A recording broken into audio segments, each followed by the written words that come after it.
When Arbenz became president of Guatemala, the country was very much under the thumbs of United Fruit Company, the big international corporations. And Arbenz ran on this ticket that says, you know, we want to get the land back to the people.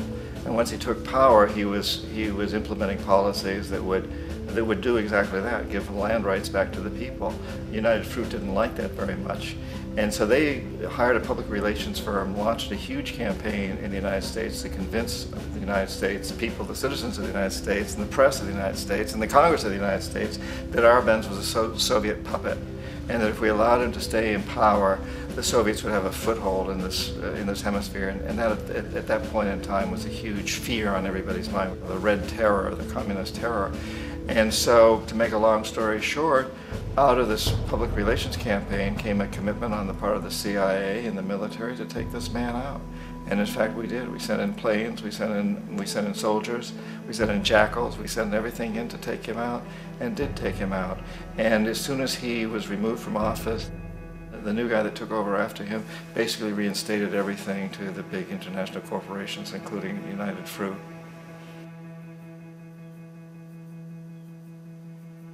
Ecuador for many, many years had been ruled by pro-US dictators, often relatively brutal. Then it was decided that they were going to have a truly democratic election. Jaime Roldos ran for office, and his main goal, he said, as president would be to make sure that Ecuador's resources were used to help the people. And he won, overwhelming, by more votes than anybody had ever won anything in Ecuador. And he began to implement these policies to make sure that the profits from oil went to help the people. Well, we didn't like that in the United States. I was sent down as one of several economic hitmen to change Roldos, to corrupt him, to bring him around, to let him know, you know, okay, you know, you can get very rich, you and your family, if you play our game, but if you continue to try to keep these policies you've promised, you're going to go. He wouldn't listen. He was assassinated. As soon as the plane crashed, the whole area was cordoned off. The only people allowed in were U.S. military from a nearby base and some of the Ecuadorian military. When an investigation was launched, two of the key witnesses died in car accidents before they had a chance to testify. A lot of very, very strange things that went on around the assassination of Jaime Roldos. I, like most people who've really looked at this case, have absolutely no doubt that it was an assassination. And of course, in my position as an economic hitman, I was always expecting something to happen to Jaime, whether it be a coup or assassination, I wasn't sure, but that he would be taken down because he was not being corrupted. He would not allow himself to be corrupted the way we wanted to corrupt him. Omar Torrijos, president of Panama, was, you know, one of my favorite people. I really, really liked him. He was very charismatic. He was a guy who really wanted to help his country. And when I tried to bribe him or corrupt him, he said, look, John, he called me Juanito. He said, look, Juanito, I don't need the money. What I really need is for my country to be treated fairly. I need for the United States to repay the debts that you owe my people for all the destruction you've done here. I need to be in a position where I can help other Latin American countries win their independence and be free of this terrible presence from the north that you people are exploiting us so badly. I need to have the Panama Canal back in the hands of the Panamanian people. That's what I want. And so, leave me alone. Don't try to bribe me. It was 1981, and in May, Jaime Roldos was assassinated. And Omar was very aware of this.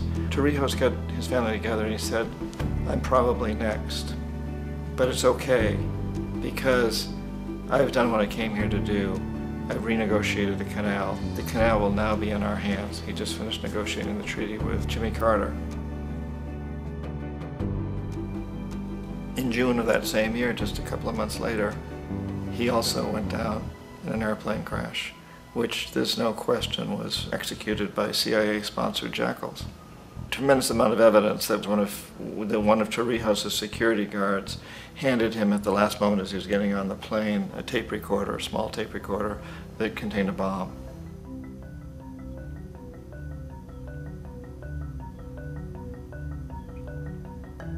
It is interesting to me how this system has continued pretty much the same way for years and years and years, except the economic hitmen have got better and better and better.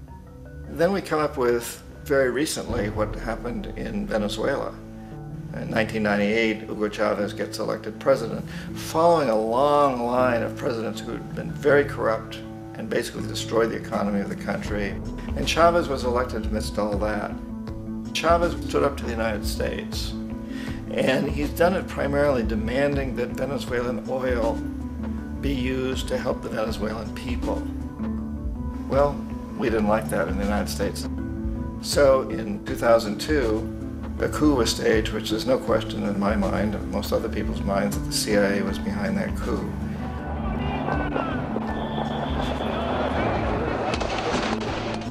The way that that coup was fomented was very reflective of what Kermit Roosevelt had done in Iran, of paying people to go out into the streets to riot, to protest, to say this Chavez is very unpopular.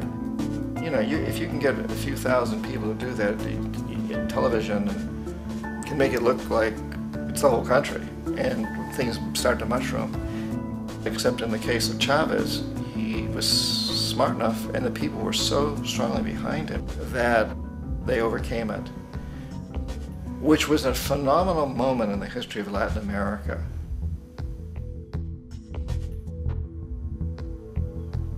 Iraq actually is a perfect example of the way the whole system works. So we economic hitmen are the first line of defense. We go in and we try to corrupt governments and get them to accept these huge loans, which we then use as leverage to basically own them. If we fail, as I failed in Panama with Omar Torrijos and in Ecuador with Jaime Roldos, men who refuse to be corrupted, then the second line of defense is we send in the jackals. And the jackals either overthrow governments or they assassinate. And once that happens and a new government comes in, and boy, it's going to toe the line, because the new president knows what will happen if he doesn't.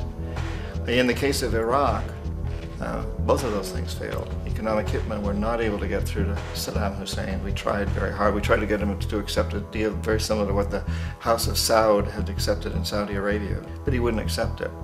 And so the jackals went in to take him out. They couldn't do it. His security was very good.